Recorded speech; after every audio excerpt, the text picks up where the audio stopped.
Reporting live from Melody 100.7 FM. 100.7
Beautiful Wednesday afternoon to you. Here is Newsline, live from our United Kingdom studios, Melody 100.7 FM.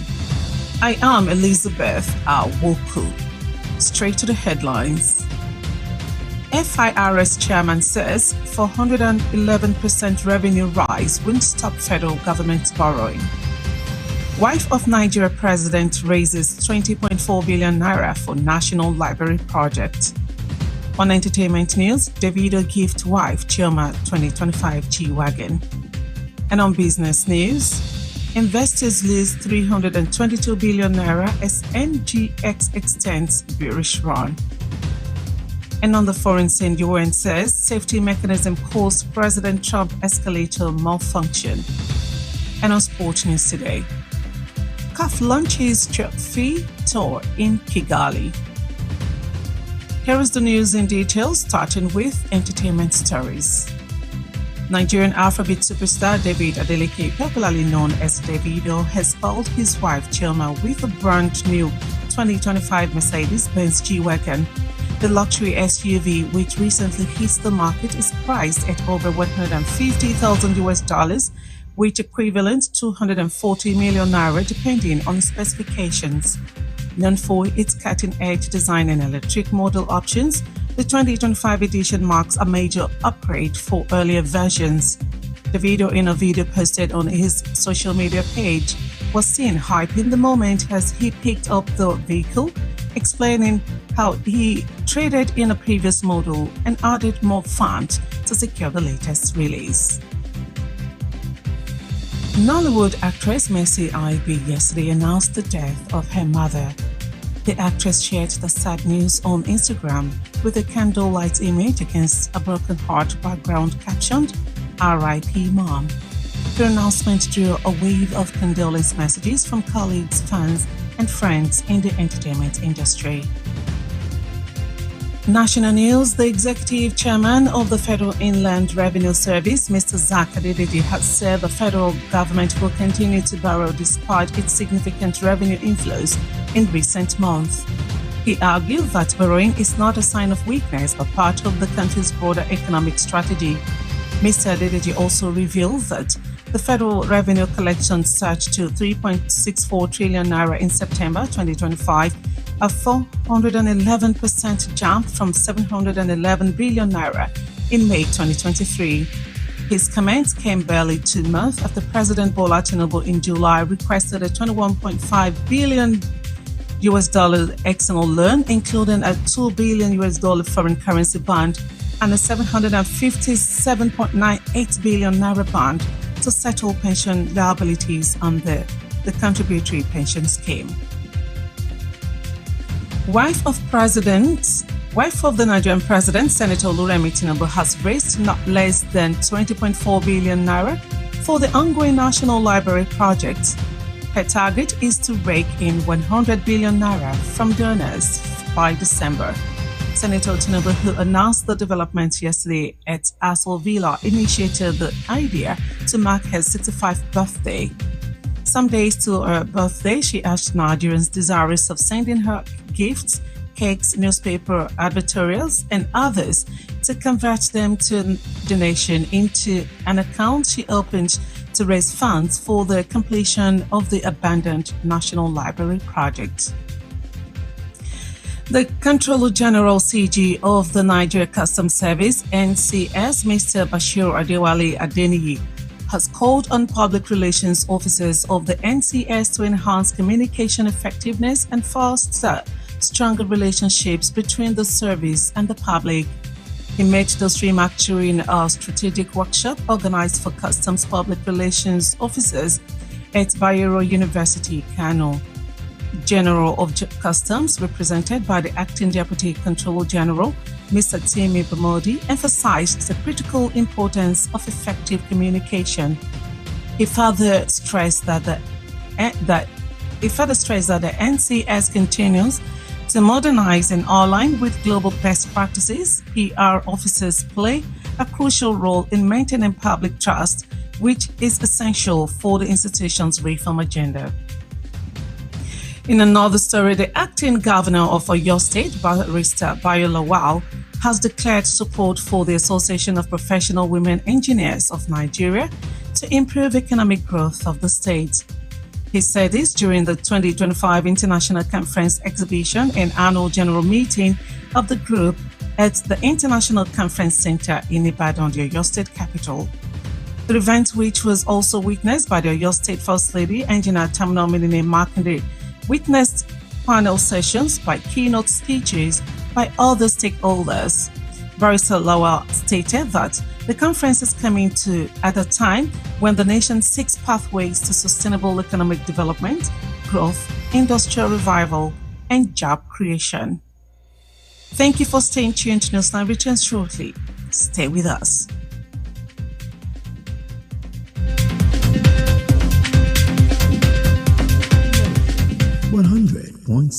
FM. Doing business without advertising is like winking at a girl in the dark. Do not be like a potential bachelor who is busy cutting an eye for a beautiful lady in a very dark room. Give your business the much needed publicity it deserves. Come do business with us by advertising your goods and services on Melody 100.7 FM Ibadan, and let's use our platform to uplift your own. Advertise with us by contacting our marketing department at number 2 MB Makpaderun Street, Bodewasimi, Basharun, Ibadan, Oyo State, Nigeria. Telephone 0915-500-107. That is 0915-500-1007. You can also follow us on all our social media platforms at Melody 107 FM. Melody FM Ibadan. We help make your business to blow. Yaga yaga. Melody FM, your real home of entertainment. Stay cool. This melody.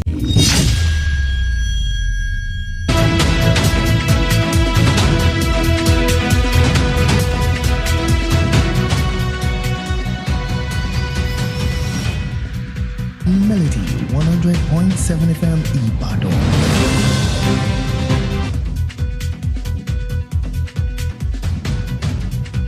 Welcome back. You've been listening to Newsline on Melody 100.7 FM. Many thanks for staying with us. The news continues, and straight to the business story. The Nigerian Stock Exchange yesterday sustained the bearish trend as investors retreated from select equities, leading to a total market value loss of 322 billion naira. The index closed 568.62 points lower at 140,929.60, representing a decline of 0.4%. The dip also translated to a one-week loss of 0.44% and a 4-week loss of 0.36%, although the year-to-date gain remained at 36.92%. A total of 759,058,546 shares were traded in 23,639 deals, corresponding to a market turnover of 25,723,122,412 naira 45 kobo. And on the foreign scene, the United Nations has revealed that an escalator used by President Donald Trump abruptly stopped because of a safety mechanism that may have been triggered by his videographer. The videographer had been traveling backwards up the escalator to capture the US president's arrival with First Lady Melania Trump and may have inadvertently triggered the safety function upon reaching the top. President Trump jokingly referred to the incident during his speech at the UN building, saying that if the First Lady wasn't in great shape, she would have fallen.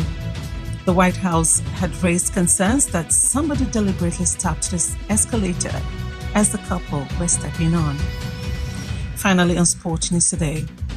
With the countdown to the 2025 Africa Cup of Nations in Morocco underway, the Confederation of African Football (CAF) has officially launched the African Trophy Tour with Kigali, Rwanda serving as the first stop. Africa's most prestigious football prize is on display as part of CAF's build-up to the Continental Showpiece scheduled for 21 December 2025 to 18 January 2026 in Morocco. The Kigali event came shortly after CAF's 100 days kickoff celebrations, which sparked excitement across the continent ahead of another festival of African football. Symbolically, the tour's opening coincided with the launch of the 2025 UCI World Championships, uniting two landmark sporting occasions. And before we end Newsline this afternoon, here is a recap of the highlights. FIRS chairman says 411% revenue rise won't stop federal government borrowing. Wife of Nigeria president raises 20.4 billion naira for National Library project. Davido gift wife Choma 2025 G-Wagon. Investors list 322 billion naira as NGX extends bearish run. And on the foreign scene, UN says safety mechanism caused President Trump escalator malfunction. And on Sports News Today, CAF launches trophy tour in Kigali. We've come to the end of the Newsline on Melody 100.7 FM. Currently join us on our social media platforms for more news stories and excellent programming. Newsline was compiled and produced by Obola Ikunfemi and Oluwajemiloju Juatanda. Edited by Temitope Brima. I am Elizabeth Awoku. Please stay tuned for the Yoruba version of the news shortly. Good afternoon and thanks for listening. News on Melody 100.7 FM Ibadan. FM. Stay cool with Melody. Melody FM. Bashorun Ibadan. Ìròyìn ní ìkànnì Melody 100.7 FM Ìbàdàn.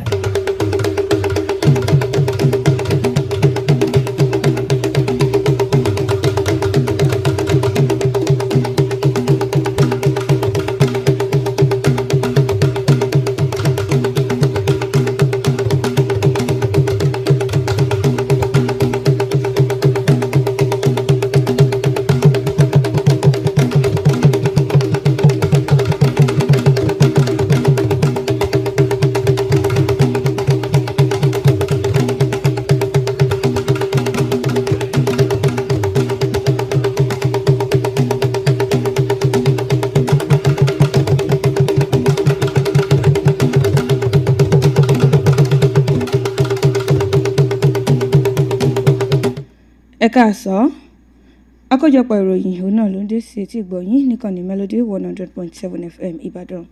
Olabisi Ọ̀làdìméjì lóníròyìn yín. Ṣáájú ẹ̀gbọ́n kókó tó wà nínú ìròyìn. Alága àjọ FIRS ní lílé ìdá 11% owó tó ń wọlé sí àpò àsùnwọ̀n ìjọba lórílẹ̀‐èdè Nàìjíríà kò lè dí ìjọba lọ́wọ́ owó yíyá. Aya rẹ̀ ti rí owó tó lé ní 20 bílíọ̀nù náírà fún àkànṣe iṣẹ́ yàrá ìkàwé àpapọ̀. Ní ẹ̀ka amúlòdùn, Davido ra ọkọ̀ G-Wagon ti ọdún 2025 fún ìyàwó rẹ̀ Chioma. Ní ẹ̀ka okòwò, àwọn olùdókòwò pàdánù 402 bílíọ̀nù náírà. Ní ilẹ̀ òkèèrè, àjọ ìṣọ̀kan àgbáyé ní àwọn ohun tí wọ́n fi ṣe ohun ìrìnsẹ̀ agbénifò ààrẹ Trump ló fà á tó fi ń ṣe ségesège. Ní ẹ̀ka eré ìdárayá, àjọ CAF ṣe ìfilọ́lẹ̀ Trophy Tour ní Kigali.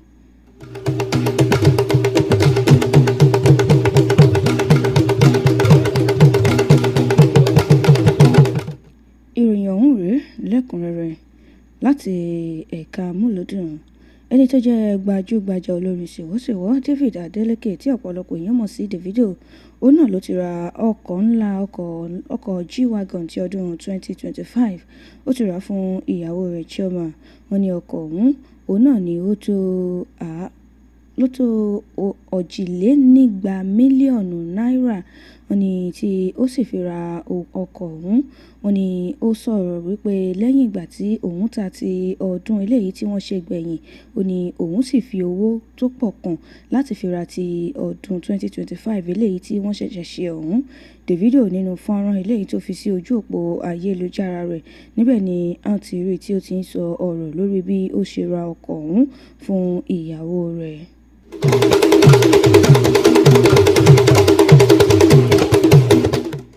Gbajúgbajà òṣèré orí ìtàgé Mercy Aigbe ní àná òde yìí, ó ti kéde ìpapòdà ìyá tó bí lọ́mọ.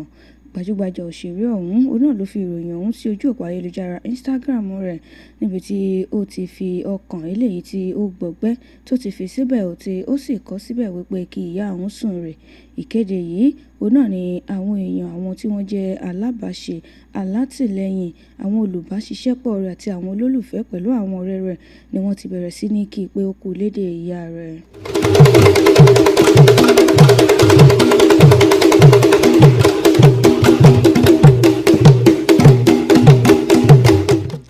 Ìròyìn ilé wa.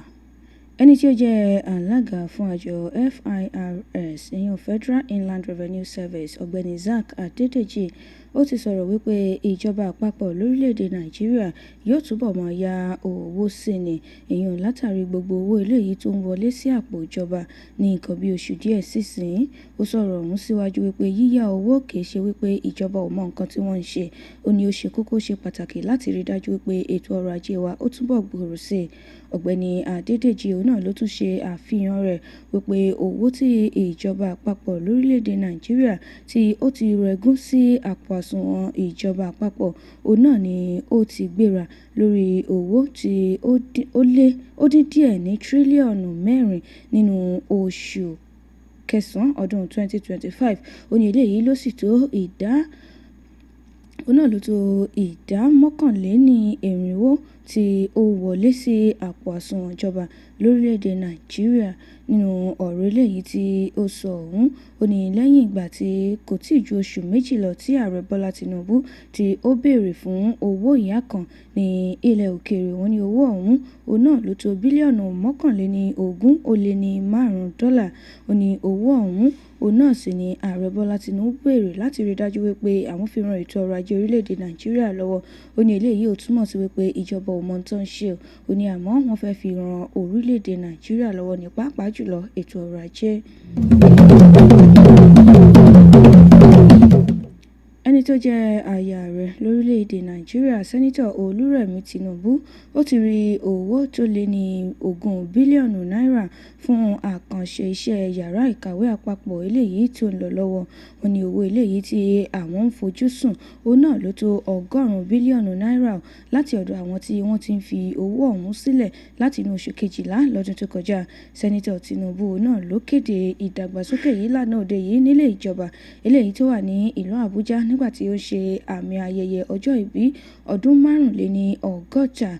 Wọ́n ní nǹkan bí ọjọ́ díẹ̀ sẹ́yìn bí ọjọ́ ìbí ọ̀hún bó ṣe ń súnmọ́ ó ní aya rẹ̀ ti rọ gbogbo àwọn èèyàn tí wọ́n fẹ́ fi nǹkan ṣọwọ́ ránṣẹ́ sí lórílẹ̀‐èdè yìí wípé kí wọ́n mọ̀ fi àwọn nǹkan báwọn ṣọwọ́ ránṣẹ́ sí pé owó òun ni kí wọ́n fi sínú àpò àsùnwọ̀n tí àwọn fi ń ṣe àkànṣe iṣẹ́ yàrá ìkàwé àpapọ̀ eléyìí tí àwọn ti pa tèyí kí iṣẹ́ ọ̀hún kò lè bàa yọrí.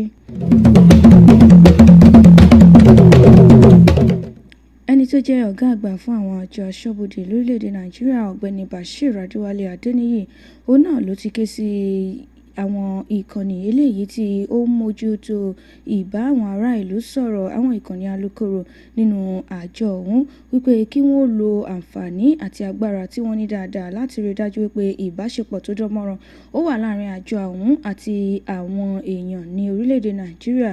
Ó sọ ọ̀rọ̀ yìí níbi tí wọ́n ti ń ṣe ìfọ̀rọ̀wérọ̀ eléyìí tí àjọ ọ̀hún tí wọ́n ṣe agbátẹrù rẹ̀ tó wáyé ní ilé ẹ̀kọ́ gíga Bayero ní ìpínlẹ̀ Kano.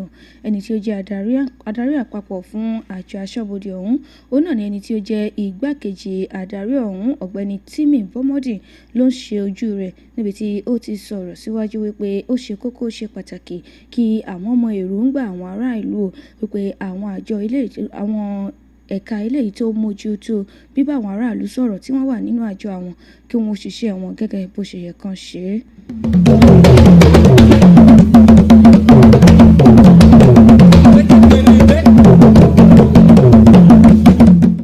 Ẹni tó jẹ́ adelé gómìnà ní ìpínlẹ̀ Ọ̀yọ́ Barrister Bayo Lawal ó ti kéde wípé àwọn ó ti àwọn ẹgbẹ́ APWEN ìyún ẹgbẹ́ onímọ̀ ẹ̀rọ àwọn obìnrin Association of Professional Women Engineers of Nigeria ó ní àwọn ó tì wọ́n lẹ́yìn o láti rí dájú wípé àwọn náà mú ìdàgbàsókè bá ìpínlẹ̀ Ọ̀yọ́.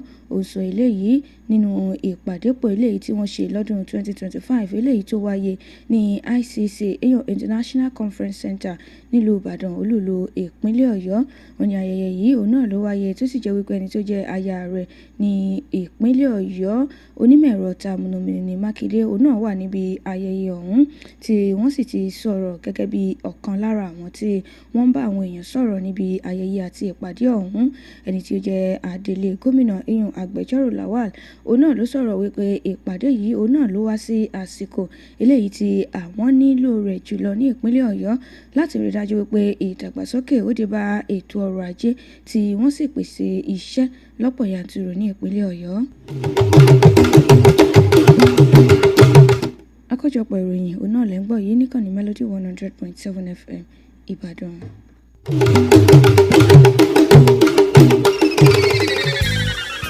Ǹjẹ́ ìwọ mọ̀ pé ká máa ṣòwò láì ṣe ìpolówó ọjà bí ìgbà téèyàn ń ṣẹ́jú nínú òkùnkùn ni kò ní yọ. Ìpolówó ọjà làgúnmu òwò. Ẹ má dàbí ọ̀dọ́kùnrin tí ń ṣẹ́jú sọ̀sọ̀rọ̀ lọ́mọge nínú òkùnkùn. Ẹ polówó ọjà yín bó ti yẹ. Ẹ wá bá wa dòwò pọ̀ ní ìkànnì Melody 100.7 FM Ìbàdàn. Nípa pípolówó ọjà yín ká sì fi tiwa gbé tiyín lárugẹ. Ẹ kàn sí ẹ̀ka ìpolówó ọjà wa níléeṣẹ́ wa tó wà ní ojúlé kejì MB Mápàdérun Bódè Wàásìmí Báṣọ̀run Ìbàdàn nípínlẹ̀ Ọ̀yọ́ orílẹ̀-èdè Nàìjíríà.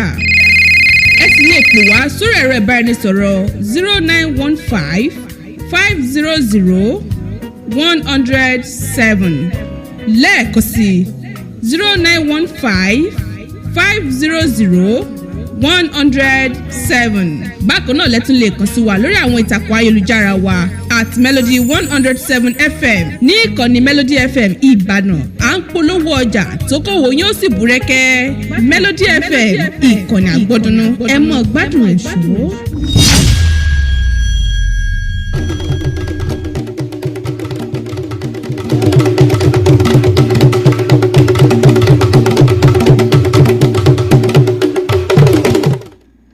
Ẹ káàbọ̀ padà àkójọpọ̀ ìròyìn ń tẹ̀síwájú níkànnì Melody 100.7 FM Ìbàdàn. Ní báyìí ìròyìn ilẹ̀ òkèèrè. Àjọ ìṣọ̀kan àgbáyé òun náà ni wọ́n ti fi ìdí rẹ̀ múlẹ̀ wípé ẹ̀rọ agbénifò eléyìí tí ààrẹ ilẹ̀ Amẹ́ríkà Donald Trump tí ó lò tí ẹ̀rọ ọ̀hún tó sì paná lójijì. Ó ní eléyìí ló ní ìdí tó fà á náà ni wípé olùyàwòrán ààrẹ Trump pẹ̀lú àwọn irinṣẹ́ eléyìí tó kó dání òun ló fà á tí ẹ̀rọ agbénifò ọ̀hún tó fi paná lójijì. Ó ní olùyàwòrán ọ̀hún òun náà ni ó tẹ̀lé ààrẹ Trump káàkiri láti rí dájú wípé òun ya àwòrán òun àti ìyàwó rẹ̀ Melania Trump bí wọ́n ṣe ń sọ̀kalẹ̀ kúrò nínú ẹ̀rọ agbénifò ọ̀hún.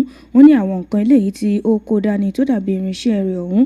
Wọ́n lò náà ni ó ti pọ̀ jù fún ẹ̀rọ agbénifò ọ̀hún tó fi paná lójijì o. Ààrẹ Trump náà ló sọ bí àwàdà nígbà tó débi ayẹyẹ tó ń lọ tó dìgbà tí ó yẹ kó sọ̀rọ̀ wípé àwọn nǹkan tó ṣẹlẹ̀ nínú ẹ̀rọ agbénifò ọ̀hún. Ó ní ká sọ wípé ìyàwó òun kò dúró dáadáa ni. Ó ní kò bá ti ṣubú o. Àwọn ilé iṣẹ́ ààrẹ ní ilẹ̀ Amẹ́ríkà òun náà ni wọ́n ti korojú sí ìṣẹ̀lẹ̀ ọ̀hún tí wọ́n sì ní ó dá wọn lójú gbangba wípé àwọn kan òun náà ni wọ́n wà nídìí bí wọ́n ṣe pa ẹ̀rọ agbénifò ọ̀hún.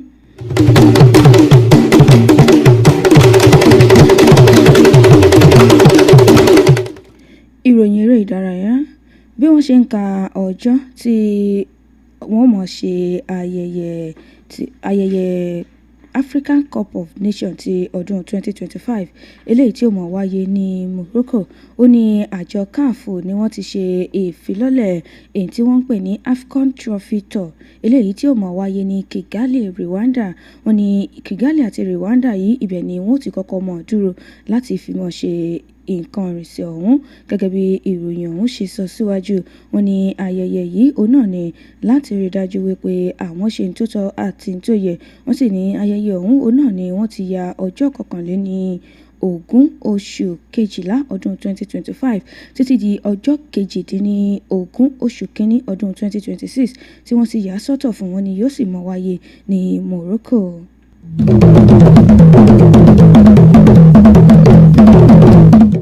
Kò ní jù báyìí lọ lórí àkójọpọ̀ ìròyìn fún tọ̀sán tòní. Àmọ́ kí n tó máa lọ gbọ́ àwọn kókó tó wà nínú ìròyìn tá a mú wá lẹ́ẹ̀kan sí i. Alága àjọ FIRS ní lílé ìdá 11% owó tó wọlé sí àpò àsùnwọ̀n ìjọba lórílẹ̀‐èdè Nàìjíríà ó ní kò lè dí ìjọba lọ́wọ́ owó yíyá. Aya rẹ̀ ti rí owó tó lé ní 20 bílíọ̀nù náírà fún àkànṣe iṣẹ́ yàrá ìkàwé àpapọ̀.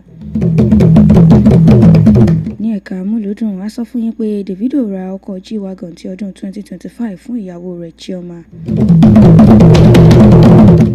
Ní ilẹ̀ òkèèrè, a fi tó yín létí pé àjọ ìṣọ̀kan àgbáyé ní àwọn ohun tí wọ́n fi ṣe ohun ìrìnsẹ̀ agbénifò ààrẹ Trump ló fà á tó fi ń ṣe ségesège.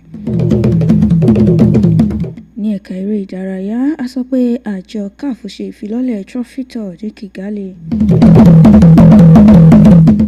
Kò ní jù báyìí lọ lórí àkójọpọ̀ ìròyìn fún tọ̀sán tòní. Ẹ má gbàgbé láti darapọ̀ mọ́ wa lórí gbogbo ìtàkùn ìbánidọ́rẹ̀ẹ́ wa àti Melody 100.7 FM Ìbàdàn. Bọ̀bọ́lá Egunfẹ́mi àti Olúwàjọmílójú Àtúndá ni wọ́n kó ìròyìn ọ̀hún jọ. Tèmítọ́pẹ́ Brahima lólóòtú ìròyìn. Olabisi Ọ̀làdìméjì ló mú ìròyìn ọ̀hún wá sí etí ìgbọ̀nyín. Ẹ káàsán lẹ́ẹ̀kan sí ẹ ṣé tẹ̀ ń gbọ́ ìkànnì Melody 100.7 FM Ìbàdàn.